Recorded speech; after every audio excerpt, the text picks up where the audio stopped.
presenting the transcription feature, Superman. Look, up in the sky. It's a bird. It's a plane. It's Superman. Yes, it's Superman, strange visitor from the planet Krypton, who came to Earth with powers and abilities far beyond those of mortal men. Superman, who can leap tall buildings at a single bound, race a speeding bullet to its target, bend steel in his bare hands, and who, disguised as Clark Kent, mild-mannered reporter for a great metropolitan newspaper, fights a never-ending battle for truth and justice. But before we join Superman, listen. And now to our story. It begins far out at sea, deep beneath the rolling surface of the water, where a sleek gray-hulled submarine, modern symbol of America's first line of defense, slips through the murky depths like some giant, sightless creature of the uncharted ocean. Inside the steel hull, the voices of its designer, Charles Grayson, and its commanding officer, Captain Denning, rise above the soft throb of its engine. I'm afraid to take a chance, Mr. Grayson. We're down to 280 now. But, Captain Denning, the purpose of this test run is to prove that she can stand the pressure at 400 feet and better. Why, I'll stake my life on it. I know, but there are the lives of my crew to consider. I'll grant they were handpicked for this test run, but even so, I can't expose them to unnecessary danger. It isn't danger. And even if it were, it isn't unnecessary. Why, ever since the conning tower of the first submersible slipped beneath the surface of the water, every navy in the world has been striving to perfect a ship that could stand the enormous pressure at great depth. Well, you've done that. 280 is good depth. I know, but it's not good enough. Take her down to 350, Captain. Well, it's the only way we'll ever be certain. All right, but there's a prayer on my lips. Diving officer. Speaking, sir. Submerge to 350. I beg your pardon, sir. I said submerge to 350. Yes, sir. Well, that's that. You won't even notice it, Captain. Almost 12 tons of pressure on every square foot of our hull surface. But it won't make the slightest bit of difference. It's 300 now. Any other submarine would be a twisted mass of wreckage for this time. 320. Don't stop, Captain Denning. She'll go to 400 if you let her. 330. I'm afraid of buckled plates. All stations, check fore and aft for open seams. Report any leakage at once. 340, Captain. Look at the depth gauge. Can you believe your eyes? No, I can't. Wait, we've sprung leaks. Yes? All seams checked, sir. Yes? No leakage. Very good. No leaks? Everything's tight. Then we've done it. We're at 350 feet, leveling off. Captain Denning, do you know what this means? Our country now has a submarine that... What's that? I don't know. We've lost headway. Engine room! Engine room! Engine room reporting. What happened? Why have we stopped? I don't know, sir. The motors are turning up 3,000. But we're not moving. Rev them up to 4. Yes, sir. Do you hear that scraping on the hull, Captain? Why, that's strange. Grayson, we're still not moving. But the motor's running at full speed. What's happened to the ship? I can't understand. I have had enough of this. Diving officer, stop us at once. We can't, sir. Something's holding us down. What do you mean? I don't know, sir, but we're being held down by something. We can't move in any direction. Great. Did you hear that? We can't go up and we can't move forward or backward. We're trapped. At 350 feet, Grayson. Trapped. That scraping on the hull. Listen to it. Like iron chains. Listen. All hands at emergency stations. Close battery room bulkhead. Stand by for further orders. Trapped. At 350 feet, the newly designed submarine hangs suspended as though in the grip of some huge sea monster, unable to move in any direction. Meanwhile, back at the naval base, crowds mill at the office of the squadron commander as the bad news travels like wildfire. How many times I got to tell you the commander ain't seeing nobody? Now stand back there. Hey, you. Well, my name's Kent, Daily Planet. I have a special pass. Okay. Now stand back there. Come on, now, everybody. Stand back. Now, everybody, get back. Commander Leeds? Yes? I'm Clark Kent of the Daily Planet. Oh, yes. Glad to know you, Mr. Kent. You're the young man who helped us out about a year ago, aren't you? Oh, it really wasn't anything. Well, they seem to think pretty highly of you. That's why you're the one reporter on the inside. You know what's happened, don't you? I think so. Grayson's new submarine is down somewhere off the coast. At a depth of 350 feet, and evidently unharmed. I don't quite understand, Commander. Neither do we, Kent. There's something strange about all this. Something very strange. Captain Denning, commanding the submarine, has reported his ship at 350 feet. But he's not on the bottom of the ocean. The water at that location is 2,000 feet deep. Then it hasn't sunk. No, but it can't move in any direction. How did you get all this information, if I may ask? The submarine is equipped with a special deep-sea radio sending and receiving set. We've been in contact with it for the last hour. Oh. They're probably talking to Captain Denning in the radio room now. Would you like to listen? Well, yes, I would. All right, this way. Thank you. Anything new, Collins? Captain Denning signed off, sir, to conserve battery. Try to raise him again. Yes, sir. Calling S2V4. Calling S2V4. Come in, please. You'll have to stand close, Kent. The signal is weak. All right. S2V4 back. Come in. Ask him whether there's been any change. Yes, sir. Captain Denning, has there been any change? No change. We can't move in any direction. We seem to be caught by something. We hear peculiar noises on the hull as though iron chains were scraping against it. Come in. Ask him if the ship is damaged. Is your ship damaged, Captain Denning? No damage. No leak. Pressure doesn't bother us. We have enough oxygen for 12 hours. Our batteries are getting weak. Yes, Captain. Captain Denning. Wait. We seem to be moving. Yes, something is dragging us. Something. Hello. Hello. What happened? He's off, sir. Raise him. He said they were moving. Did you hear him, Kent? Yes, but he said something was dragging them. Calling S2V4. Calling S2V4. Come in, please. He did say something was dragging them. What could he mean? Calling S2V4. S2V4. Come in, please.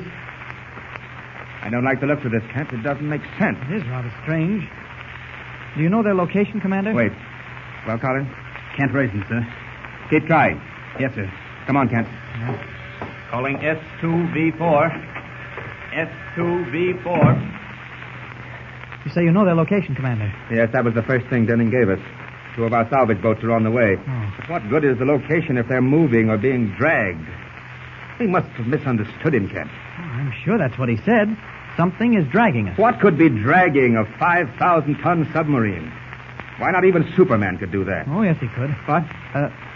I think he could. Commander, would you give me the location of the submarine? What good would it do you? Well, I don't suppose it would do me much good, but... Ted, I'm going to try something that's never been done before. I'm going to take another submarine down to look for them. But the Grayson ship is the only one that can dive safely beyond 250 feet. Well, that's deep enough. If we pass over them, we can pick them up on the magnetic finder. May I come along, Commander? Well, it isn't customary to carry civilians, but I imagine we can make an exception in your case. Thank you, sir. I'll call and have them prepare one of our fast subs. Submarine basin, quickly, please. Kent, there's more to this than appears on the surface. That submarine... Hello. Commander Lee speaking. Get the S-23 ready for immediate departure. That's right. S-23.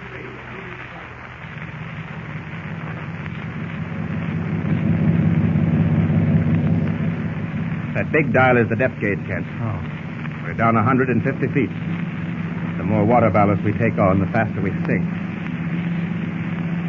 What's that hiss of air? Pressure equalizer. The pressure inside the ship must be equal to the pressure outside, or these steel plates would crumple like eggshells. We're at 200 now. We'll level off at 250. How do you level off? There are 2 rudders at the stern of the ship. We call them planes. They control surfacing and diving when we're under power. Oh. Now, you see, we're leveling off now at 250. Uh-huh. Now, watch this small dial with the red indicator. The moment we pass over anything made of metal, the indicator will tell us how far beneath us the metal is.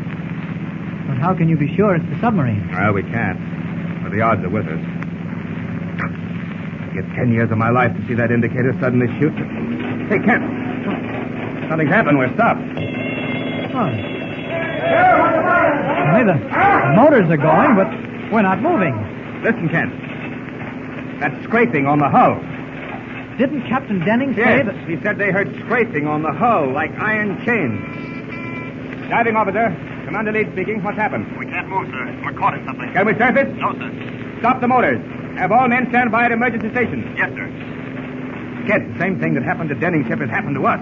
It's uncanny. It's impossible. I don't understand the noise on the hull.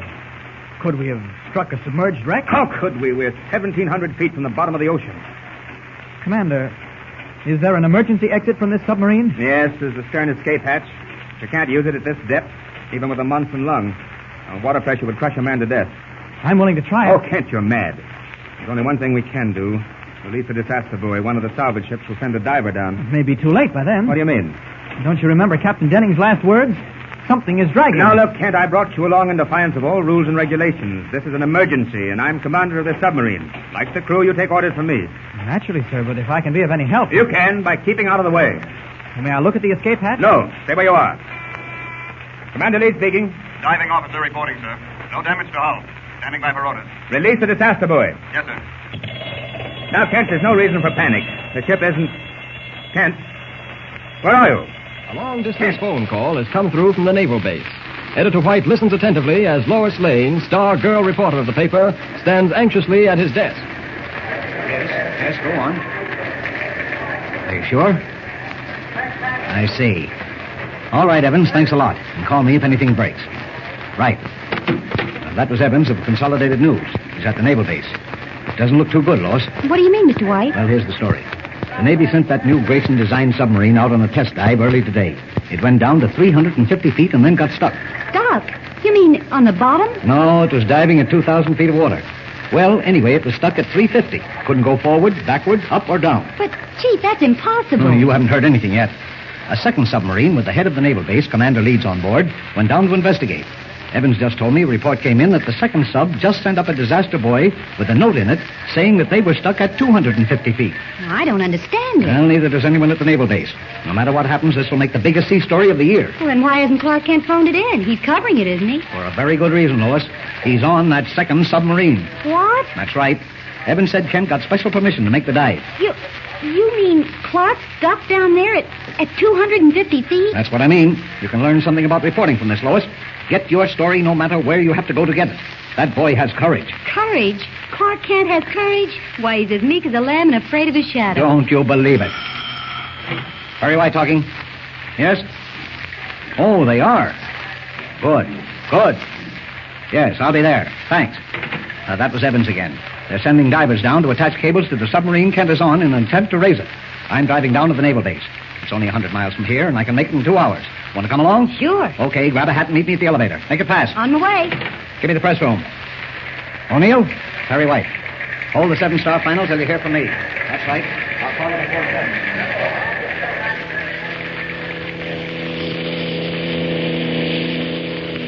I think we're on the wrong road, Mr. White.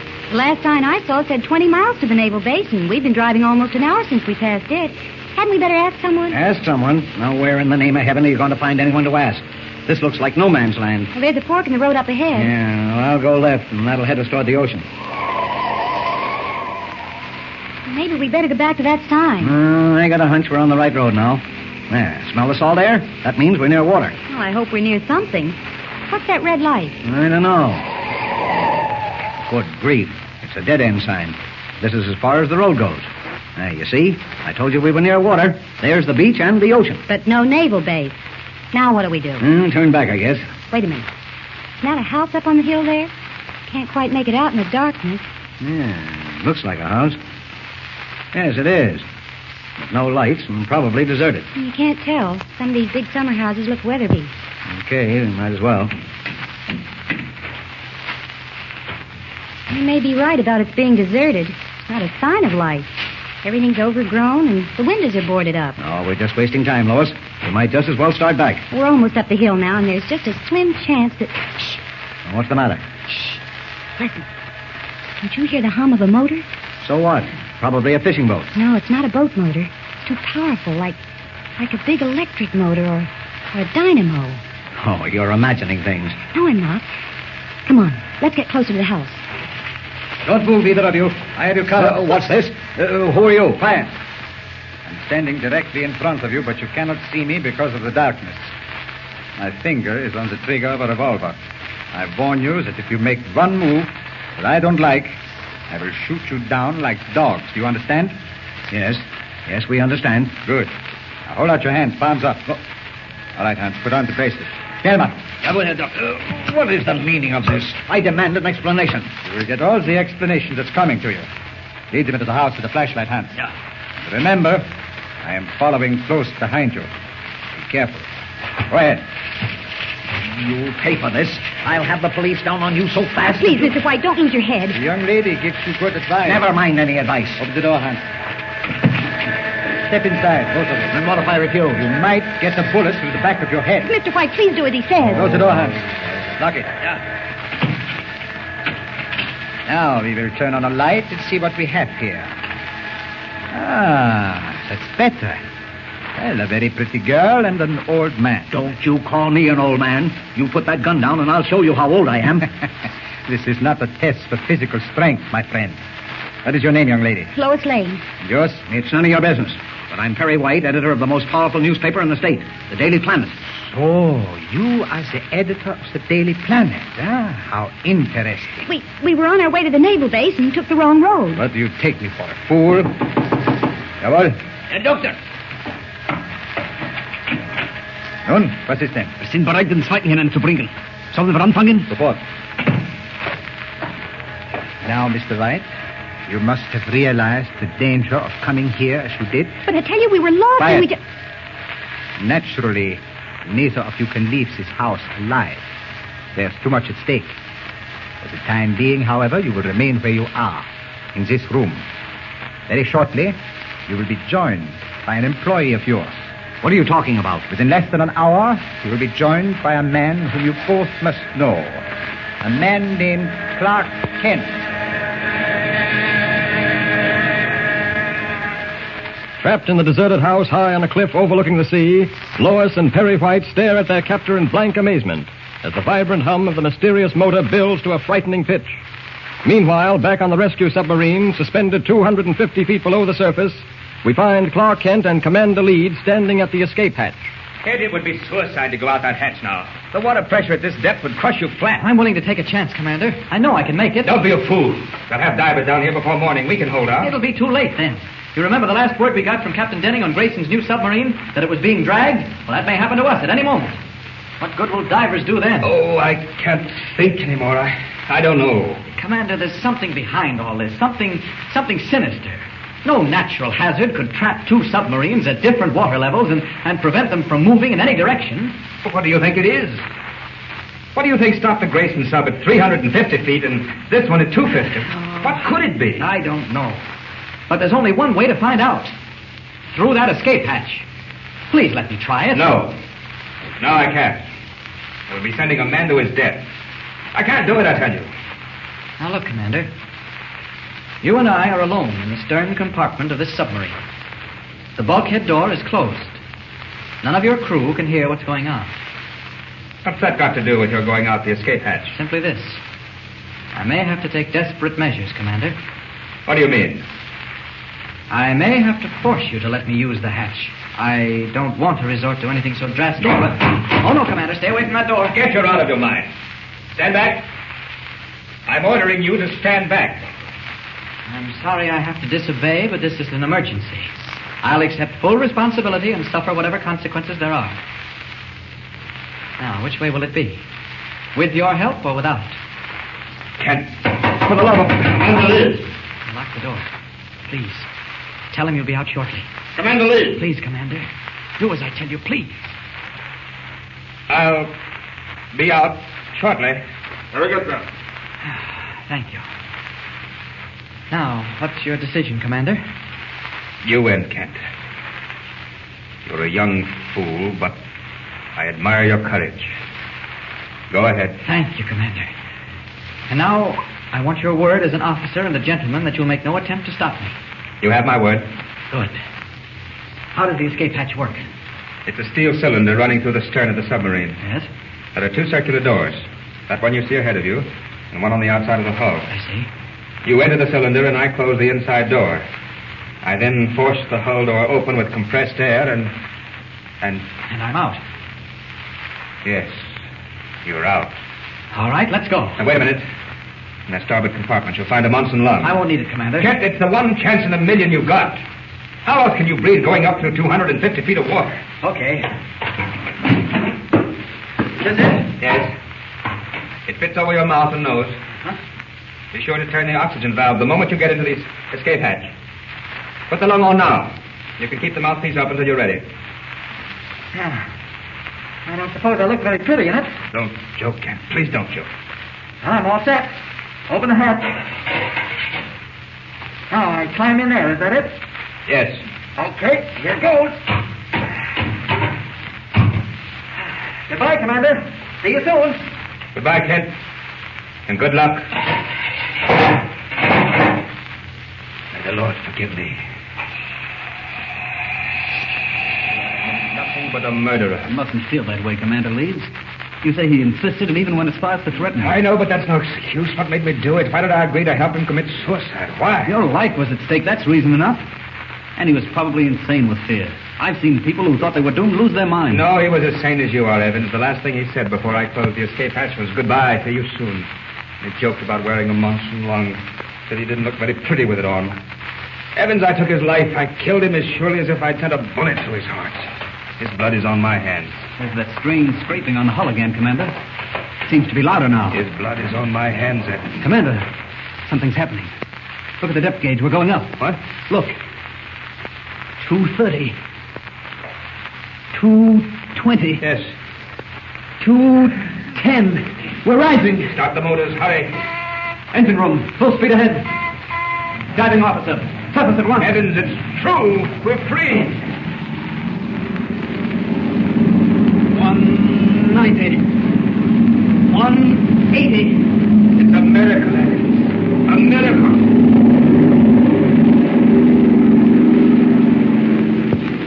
As the submarine planes swiftly toward the surface and freedom, a strange scene is being enacted in a seemingly deserted house high on a cliff overlooking the ocean. With the almost eerie hum of what sounds like a huge dynamo in the background, Lois Lane and Perry White, handcuffed and helpless, are being held captive in a ground floor room. Their captor, a tall, well-groomed foreigner with close-cropped hair, sits opposite them. He glances at his watch, looks up, and smiles faintly.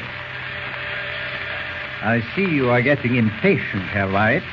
You will not have long to wait. Is there anything I can get for you, Miss Lane? A glass of wine, perhaps? No, thank you. All I want to know is, when does this farce end? When do you get tired of playing games? It is hardly a game, Herr White. No game has stakes so high. Who are you, anyway? What difference does it make? You know what you sound like to me? One of those dirty... Be careful, Herr White. I do not take insults lightly. Oh, please, Mr. White, he's dangerous. Miss Lane is quite correct. I am dangerous because I am involved in dangerous business. As a matter of fact, I can see no reason for not introducing myself to you. You will never be able to tell anyone in this world that you have met me. My name is Dr. Deutsch. I thought so. What did you think? He didn't think anything, did you, Mr. White? You have heard of me, Herr White? No, but I know your kind, Deutsch. And if you think you can get anywhere in this country, you're crazy. This isn't France or Belgium or Finland. This is America. We like our freedom, and we're going to keep it in spite of rats like you. Dare you? You will suffer for this, as no man has ever suffered before. Mr. White, please don't say any more. He has already said too much. Hans! Yeah, Doctor. Hans, I want you to meet the editor of the great Daily Planet newspaper, Herr White. He has just insulted me, Hans. Wollen Sie... Thanks. That will come later. He may be of use to us.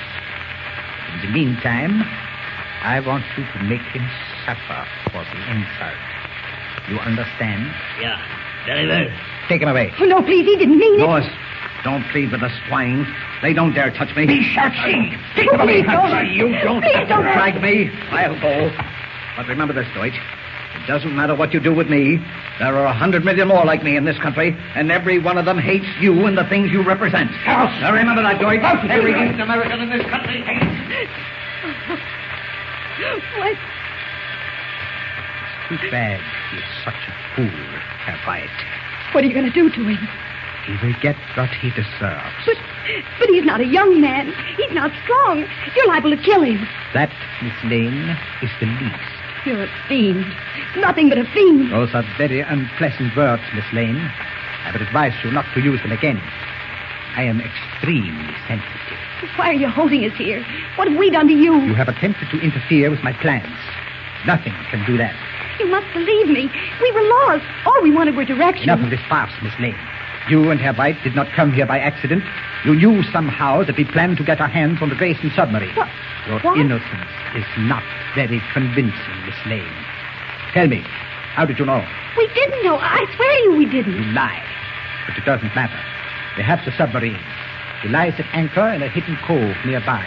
Shortly, when we have disposed of some other interferers on another submarine, including your friend Clark Kent, we will sail the Grayson ship across the ocean to where it belongs. And you, I think, will have the honor of sailing with us. No, you can't do that. Quiet. The power has gone off. Hans! Ja, Doktor. The power is off. Why is it off? Das Weite ist uns entkommen. Dann fahren wir sofort mit dem ersten. Das Befehl geben. Jawohl. I'm sorry to have to tell you, Miss Lane, that the submarine carrying Herr Kent has escaped our trap. Under the circumstances, I think it wise to sail at once. You and Herr White will accompany us. In case of difficulty, it will be well for us to have 2 Americans on board. No, I won't go with you. You have one of 2 choices, Miss Lane. Either you will accompany us willingly alive, or you will remain behind dead. You see that clock on the mantelpiece? It's about to strike the hour. You must decide before it finishes striking.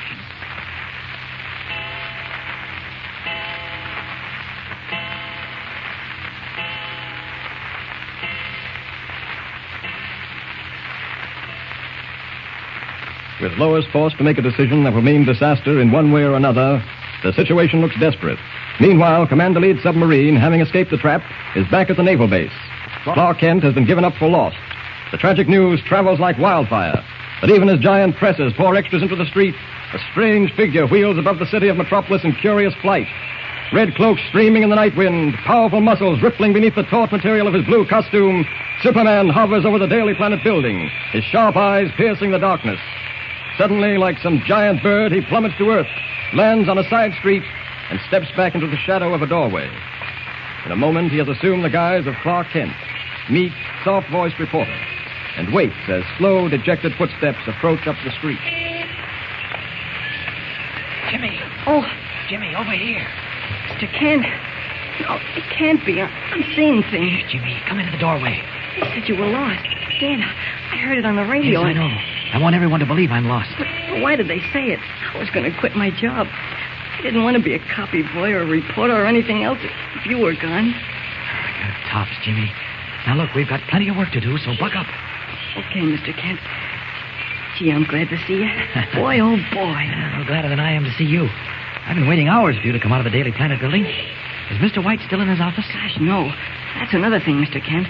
Lois and Mr. White left for the naval base the minute they heard you were trapped in that submarine. Oh? That was at 6 o'clock. Well, it's after 10. They're probably at the base now. No, they never got there. What do you mean? Well, Mr. White's secretary's been calling the naval base every 10 minutes since 8 o'clock. But they never arrived. That's funny. Say, what's this all about, Mr. Kent? What happened on that submarine? It's too long a story to tell you now, Jimmy. I know most of it. The Grayson submarine went down in a test dive and got stuck at 350 feet. Then another submarine went down after it and got stuck, too. Were you really on that second submarine? Yes, but neither of them got stuck. They were trapped. Trapped? Deep in the ocean? What trapped them? Huge steel nets that closed around them. The Grayson submarine was dragged away before anyone could help it, but the ship I was on got free of the net. Gosh, Mr. Kent, who put the nets down there? And why? That's what we have to find out, Jimmy. Who's behind this? The reason for trapping the Grayson sub is pretty obvious. Someone wants to copy its design. You mean foreign agents? That's right. Now, look, Jimmy, we're wasting time. I want you to go back to the office and stay there all night if necessary. Try to contact Mr. White and tell him I'm safe, but tell him not to repeat it to a soul. If the people behind all this are as smart as I think they are, they probably knew I was on the second submarine and have heard over the radio that I've been given up for lost. All right, now, let's leave it that way. They won't be looking for a dead man. You understand? Uh-huh. Gosh, you're smart. Well, let's see how smart I am. All right, get going. I'll contact you if I need anything. So long. So long, Mr. Kent. Good luck. I hope he can reach Mr. White before he gets too worried. Funny about their not having gotten to the naval base. I probably had a flat or ran out of gas. I think the only thing for me to do is fly along the coast. That missing submarine must be in the water somewhere. I'll find it. As Superman, if I have to circle the globe. Up! Up! And away! I must compliment you, Herr Grayson. You have developed a fighting machine beyond all belief. With this type of submarine, one country can rule the world. Congratulations. Haven't you already done enough? Must you rub salt in the wounds, or is that just part of your fiendish nature? I forgive you addressing me in that way only because I realize you are not yourself at the moment, Herr Grayson. But believe me, men have gone to their death for less. I don't doubt it for a moment. Captain Denning, you have been strangely silent. Surely you, a naval officer, must be accustomed to things like this. Simply one of the chances of war. This isn't war. This is dirty, sneaking espionage. This is typical of men without a sense of decency. Again, I forgive you. But don't go too far. You may drive me to the end of my patience. I've told you that no harm will come to anyone on board. We are interested only in the submarine. I have given you my promise that you will simply be held until the war is over. What do the promises of you and your kind amount to? They've been broken before. I have heard enough. Hold your tongues, both of you. Herr Doctor, come on. That is my ship. The Lieutenant Kriegship sein. Let me see in periscope. Yeah, you are right. I see the lights of a ship off our port bow. You know what might be very interesting, Captain Denning? I'm sure that anything that might be interesting to you would not be interesting to me. You are quite right. But I was thinking as I watched the lights of that ship, the torpedo mechanism of this marvelous submarine has not yet been tested, has it? No, in heaven's name, no. But pale as a ghost, Herr Grayson. Denning, do you know what he means? Do you know what he's planning? Yes, I know. As you say in English, you are way ahead of me. Wait, you can't be that much of a beast. It's impossible. What are you talking about? Both Mr. Grayson and I know what you have in mind. You're thinking of trying a torpedo out on that ship. Strange how you read my thoughts. So, you have objections? Even animals don't kill for the sheer joy of killing. That ship may be a passenger vessel or a fishing trawler. It may be a warship, too. It's doing you no harm. This is war. In war, you do not wait for the enemy to do you harm. You guard against that by doing him harm first. And I rather like the idea of testing the torpedo. I would have cut my arms off or blown out my brains if I had known that this submarine would ever be used for such a purpose. You are hysterical, Herr Grayson. No, he isn't. He's acting as any normal human being would act under the circumstances. He realizes, as I do, that war is the most inhuman of man's creation. A very pretty speech, Captain Denning, but very impractical. I'm afraid you will have to stand by and watch me indulge in a little target practice. Fortunately, I have men on board who are experienced torpedo gunners. In this case, I will not require your crew. And you will tell Preston in the torpedo room that we will attempt to sink the ship. I will give the order when we are ready. Jawohl, Doctor.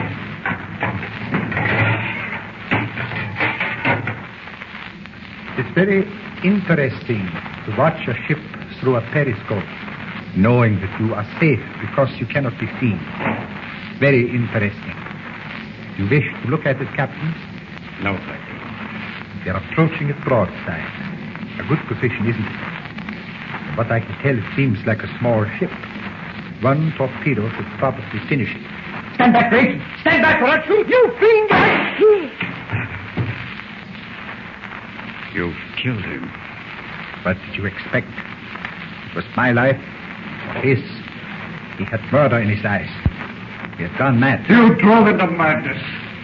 I don't suppose that's anything new to you either. Watch yourself, Captain. I am in no humor to be toyed with now. Drag him off to one side. Drag him yourself. You killed him. Did you hear me? I said...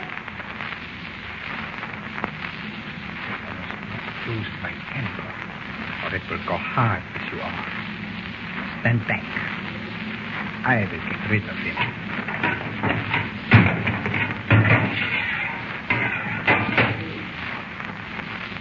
Make certain, Captain, you do not follow him.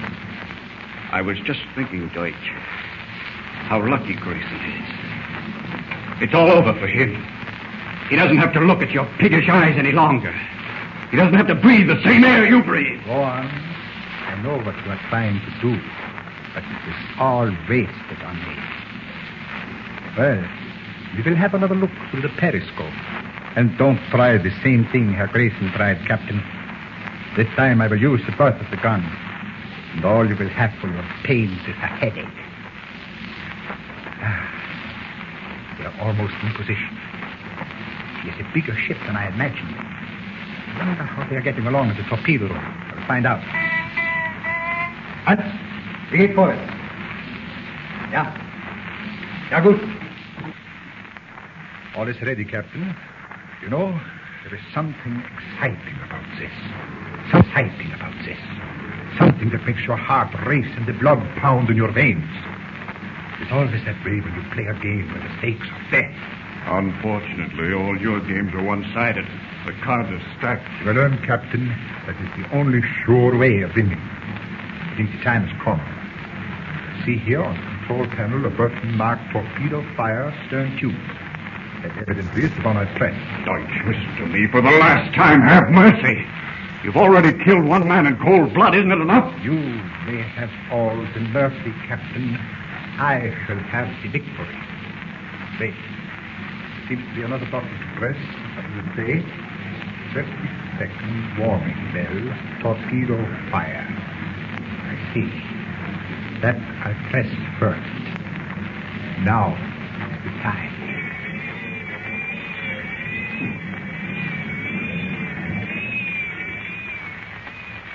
But even as the alarm bell echoes through the submarine, a red-cloaked figure flying high above the jagged coastline stops in midair as his keen eyes discern a car parked at a dead-end road. Like a streak of light, he dives to the ground, landing beside the parked car. I thought so. Mr. White's car.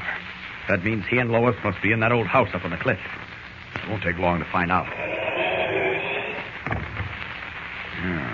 Place looks deserted. What on earth made them stop here? Well, we'll just rip some of these boards off this window and see what's what. There. Now up over the sill and inside. Black as pitch. This hardly seems like the kind of a place Lois and Mr. White would go out of their way to find. Unless... Wait. Someone moaning? It's either that or an animal. I think I'd better investigate. See what's behind this door. Locked. We'll fix that. What? There's a man stretched out on the bed. Bound and gagged. All right, just a second, mister. We'll have you out of this. There, that's better. I thought I'd never get free. Who tied you up? Turn on the light. Never mind the light. Who tied you up? It's a long story. I'm the caretaker for this property here. Yes. I live up the road a piece. A couple of weeks ago, a man came and wanted to rent it. Well?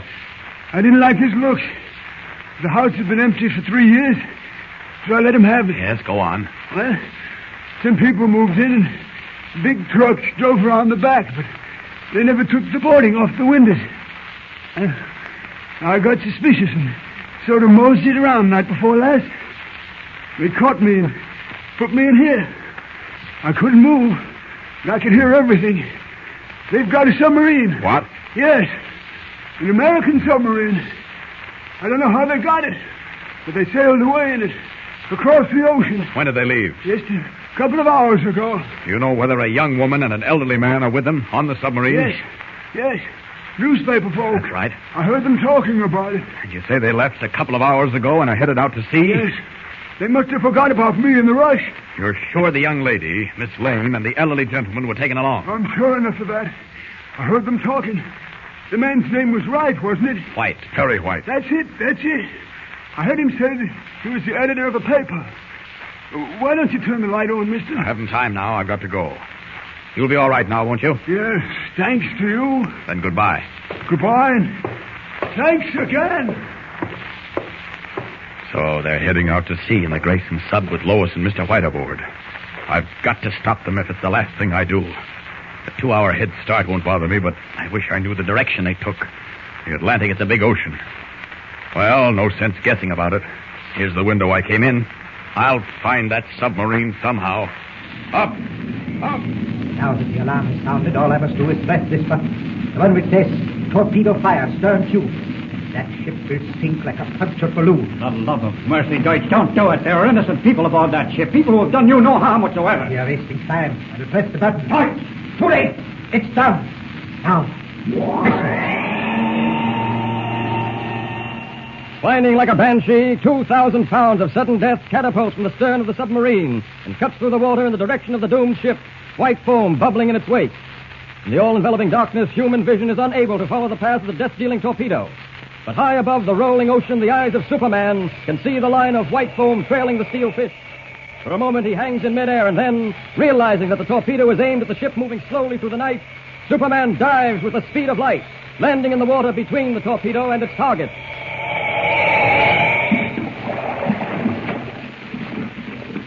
Here she comes, and plenty fast, too. It's big enough to blow that ship in half, but not big enough to... I got you. Now to turn you upside down and send you to the bottom of the sea. So long. That torpedo must have come from the Grayson sub. No other would fire at an American ship in these waters. You could probably pick it up better from above. No, wait. I can see its periscope dead ahead of me, heading east. I'd better follow it in the air until it comes to the surface. Up, and away!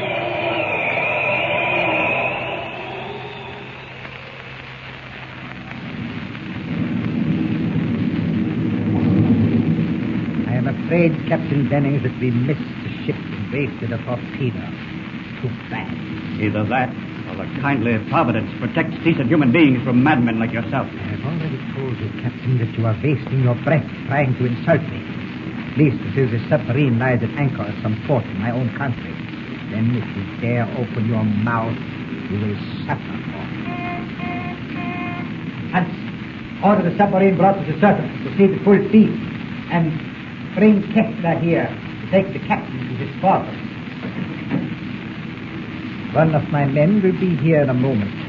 Remember, Captain, I have only a small group of assistants on board, but each of them is well trained. Do not attempt anything for which you might be sorry. Now, that is quick. Kessler. Yeah? You will show Captain Denning to his quarters and remain on guard outside.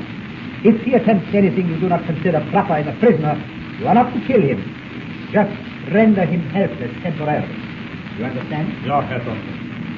Good night, Captain Denning. Hans, you will remain here. The good captain is not in the best of humor. Kein Wunder, Herr Doktor. Speak English, Hans. You ought to be of help to me in the future. You must speak English well. Ja, Herr Doktor. It's too bad we missed the torpedo, eh? No, but not serious. We have the submarine. That is the most important thing. Are we on the surface yet? Yeah. Open the conning tower hatch. We will go on deck for a breath of fresh air. Up the ladder, Hans. I will follow you.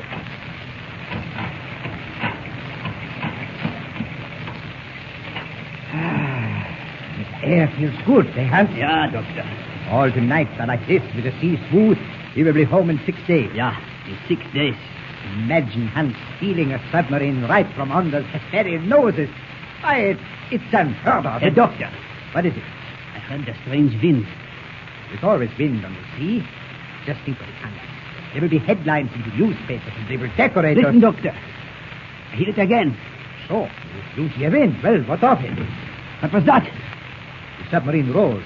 Maybe the hatch is not fastened. It's nothing. Why are you so nervous, Hans? I will be nervous until we are across the ocean. What can happen now? Do you think these Americans are smart enough to realize what we have done? No. They are stupid. Are they? Who's there? A stupid American. Hans, where is he? I can't see. Dead. Near the rail. That gun won't do you any good, my friend. Might as well toss it overboard. Put your hands up. Don't make me laugh. Put them up or I shoot. Go ahead. See how those bullets bounced off my chest? Well, that's how you're going to bounce right now. So, Americans are stupid, are they? Now, I'll just knock your thick skulls together for good measure. Well, you boys can't take it very well. Both out cold. Well, down the hatch, one at a time. There we are. And I think I'd better follow you and have a look around. This must be the control compartment. All these dials, gauges here. Well, now to find Captain Denning. I'll try this steel door, see what it leads. Like a corridor or companionway. Wait. There's a man is sitting outside a closed door. Not in uniform, so he must be one of the gang. Yeah, it's a good thing that light over his head is yellow and feeble. I'll sneak up behind him. Good evening. Who are you? Here's my calling card. That's that. He was probably guarding someone in his compartment. I think it's time to get rid of this cape and costume and become Clark Kent. There, that's better. I haven't used Kent's high voice in so long it sounds strange. Now, let's see who's in here. What do you want? Captain Denning? Yes? Hello, Captain Denning. Now what? Oh, I'm not one of the gang, Captain. My name is Clark Kent. I'm a reporter on the Daily Planet. Reporter? I know it must sound strange, but it's true. Here's my police card. How did you get on board? We've been at sea for hours. Well, I've been trailing this gang of agents. I tracked them down to their hideout, an old house on a cliff. And when they brought this submarine into a hidden cove near the house, I knew something was wrong, so I sneaked on board. I've been lying low ever since. It's amazing. How did you get by the gorilla on guard? Oh, a lucky punch fixed him. Same goes for the two who are on deck. They're sleeping peacefully in the control room. You mean Dr. Deutsch and Hans? Yes, Hans is one of them. The other is heavy set with a bristling mustache. Yes, that's Dr. Deutsch. He's head of the gang. Oh. Kent, we've got to work fast. What you say is true. We can regain control of the submarine. With Deutsch, Hans, and Kessler out of commission, there are only 4 of the gang left. They locked most of my crew in the stern compartment. Oh. Those that are free are operating the submarine at gunpoint. I have 2 revolvers hidden in my locker here. I've been saving them for just such an opportunity. Here you are. Now follow me. Just a minute, Captain. Before we get mixed up in anything, I'd like to know the whereabouts of 2 friends of mine who are being held on board. Miss Lane and Mr. White. Oh, they're locked in the stern with my crew. We'll free them later. Oh, good. Kent, you certainly flattened this bird on the floor. If Deutsch and Hans got the same treatment, they won't be on their feet for a long time. Come on, down this passageway. 2 of the gang are in the engine room and 2 more in the diving control compartment. We'll tackle the engine room first. Quiet now. Right up ahead. You swing the door open and I'll cover them. Here we go. Go ahead. Open it. Drop those guns and don't move. In the boy! Kent, look out! They're looking for a fight, Captain. Let's go. How's this? Kent, you knocked both of them out. Good heavens, man. How'd you dare wade through that hail of bullets? Were you hit? Oh, not a scratch. Let's get the other 2. Well, my men here can handle them. Take the guns, boys, and let them have it. They get tough. First thing we've got to do, Kent, is radio the naval base. Tell them we're on our way back at full speed. This is the happiest moment of my life, and I can thank you for it. We're going back, Kent, with the ship intact. We're going back at full speed.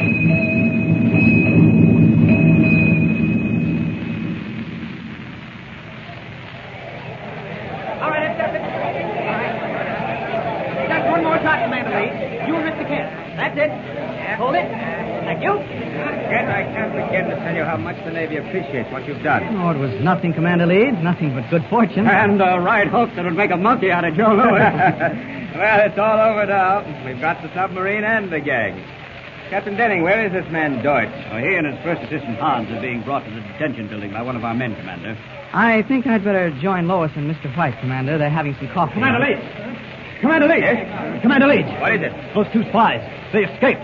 Escape? You mean Deutsch and Hans? Yes, they got away. They're gone. Faster, Hans. Faster. By this time they know we have escaped. They're after us. Yeah, Herr Doctor, but these roads are dangerous. There are too many curves. You see? Don't worry, Hans. This car was built to travel at high speed. It is an official car. How did it happen to be ready for our escape? It did not happen, Hans. It was arranged. You will learn in this business, if you live long enough, never to trust to luck. Who arranged it, Herr Doctor? We have a very good friend at the naval base. A very good friend. Don't ask me who it is. There are some things even you cannot know. Yeah, Herr Doctor. Now, turn right at the next crossroad, up ahead.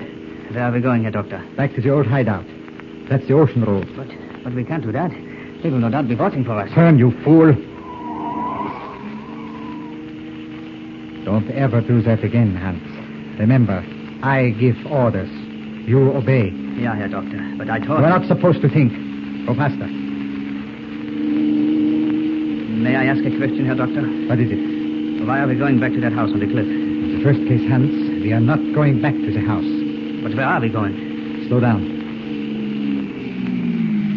Now, look along the shoreline of the cove where we had the Grayson submarine anchored. Yeah? You see that small shack almost hidden in the woods near the shore?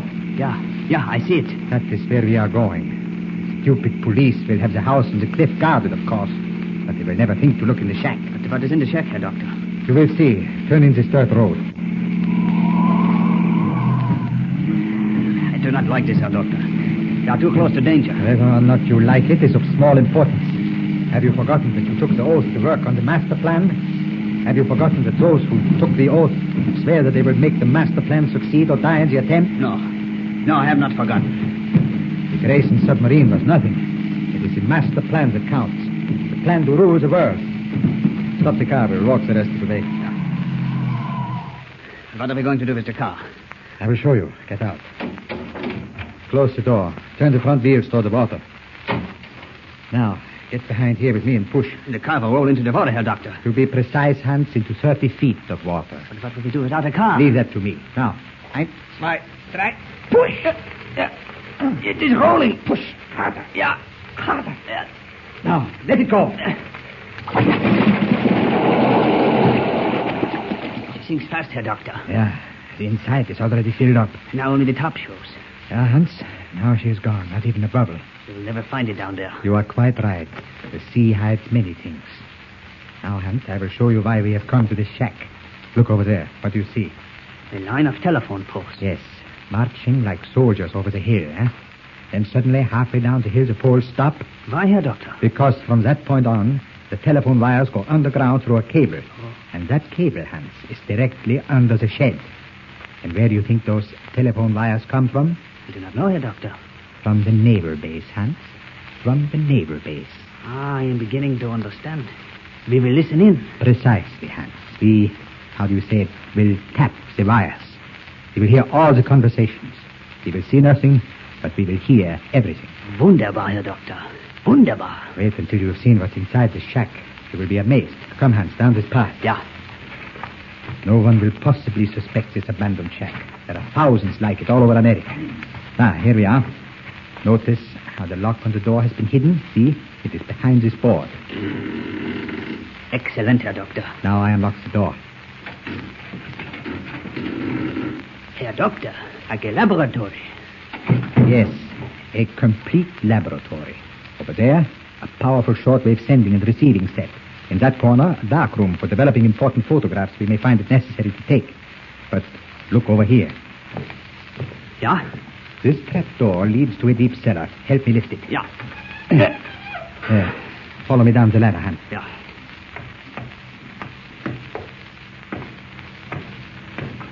Where is that light switch? Ah, here it is. Wunderbar. A telephone switchboard. Yes. When we have found the cable, we will tap the wires into the switchboard.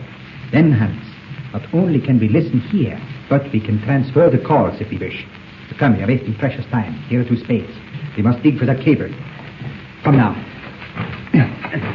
Unfortunately, Hans, we were unable to deliver the Grayson submarine. But as I said, that is a small matter. The important thing is the master plan. Yeah, master plan. There are people, Hans, who may be in our way. This newspaper reporter, Clark Kent. Possibly his editor. Or even that slave girl.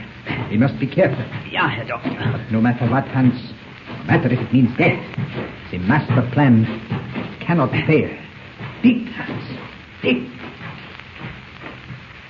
As the 2 enemies of peace dig for the buried telephone cable that may be a source of important confidential information, Clark Kent and Commander Leeds, head of the naval base, are engaged in conversation in the latter's office when the phone rings.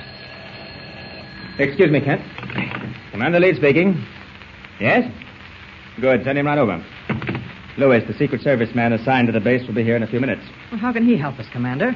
Deutsch and his henchmen are gone. It's up to the police to find them. I know, but there's more to this than appears on the surface. Deutsch isn't just a run-of-the-mill spy. He must have an organization behind him. Otherwise, how would he dare try anything like kidnapping the Grayson submarine by encircling it with a huge steel net and dragging it to a hidden cove? It was daring, all right, and clever. Did you read the report on that house they were operating from? Yes. They had a 5,000 horsepower motor fed from a dynamo. That's what they used to pull the cable that was attached to the submarine net. They're clever, Kent. Oh, come in, Lewis. Commander. Shake hands with Clark Kent. Glad to know you, Mr. Kent. How do you do? Well, Lewis, what have you learned? Very little, Commander Leeds. I questioned the man who was bringing them from the submarine to the detention pen. He claims he was struck from behind. How did they manage to get a car, Mr. Lewis? Yes, an official car with a key in the ignition. Now, we haven't checked that through yet, but I wouldn't worry about them if I were you, Commander. We'll nail them sooner or later. But in the meantime, I've got to answer for that escape. You say you questioned the yard officer and he claims someone struck him from behind? Yes, sir. Who was that someone? I suppose we can assume it was either Deutsch or Hans. We can't assume things, Kent. What about it, Lewis? Well, I don't know, sir, but don't worry your head about it. Within 24 hours, we'll have them back in the detention pen. Men like that can do a lot of damage in 24 hours. It just occurred to me, Commander. Who ordered them taken to the detention pen? It was my understanding you were going to question them first. That's right. Who did order it? Lewis, do you know? Well, I thought you issued the order, sir. I certainly did not. Well, perhaps it was Captain Denning. No, I'm sure the yard officer told me Commander Leeds had issued the order. And I tell you I didn't. Well, there's one easy way to find out. Ask the yard officer. I left him in the infirmary getting a scalp wound patched up. What's his name? Ensign Carter. I'll find out who issued that order if it's the last thing I do. Commander Leeds speaking. Locate Ensign Carter, yard officer. Have him report to my office at once. Try the infirmary first. Of course, you may have forgotten having given the order, Commander. After all, there was a lot of excitement when the Grayson sub came in. I don't forget things like that, Kent. And anyway, it couldn't have been a verbal order. All detention orders must be made out on a specified form and signed by an officer. Well, what difference does it make who issued the order? It may not make any difference to you, Lewis. You're a civilian government employee. You can't appreciate the necessity of maintaining strict supervision of the armed forces. That must be the yard officer now. Come in. At ease, Ensign. Close the door. How do you feel? Not too bad, sir. Outside of a headache. You may have a chair. Thank you, sir. I have a few questions I'd like to ask you, Mr. Carter. I'll try not to keep you too long since you've gone through quite an ordeal. That's quite all right, sir. Tell me, Mr. Carter, who delivered the two prisoners to you for transportation to the detention pen? Lieutenant Evans, sir. He was aboard the submarine and delivered both men, handcuffed. Are you sure they were handcuffed? Why, yes. Just a minute, Kent. We'll come to that later. You know, of course, Mr. Carter, that incarceration in the detention pen cannot be made without a written order signed by an executive officer. I know that, sir. Oh, you do? Then who signed the order for the two prisoners? Why, you did, sir. What? I told you. Now, hold on. Ensign, do you mean to sit there and tell me that I signed an order to remove those men from the submarine to the detention cell? Yes, sir. Where is the order? I have it here in my pocket, sir. This is it. Let me see that. Well, I'll be... Kent, I would have sworn I never issued this. But that's my signature, all right. May I see it a moment, Commander? There's no doubt about it. I must be getting old, suffering from lapse of memory. What are you doing, Kent? Looking at it through a magnifying glass. Oh, it's my signature. There's no doubt about it. No, I'm afraid I'll have to disagree with you, Commander Leeds. This is a tracing of your signature. Mr. Lewis, take a look at it. Kent, are you trying to tell me... You've guessed it, Commander. There's a traitor right here at the naval base. Someone who forged your signature to free those two foreign agents. Possibly one of your own men. Is Clark Kent right? Was Commander Leeds' signature forged on the detention order? If it was, who is the traitor? And how long can he work hand in hand with Dr. Deutsch and his gang before being exposed? Don't forget, tune in again for the next thrilling episode with Superman. Look, up in the sky. It's a bird. It's a plane. It's Superman. Superman is a copyrighted feature.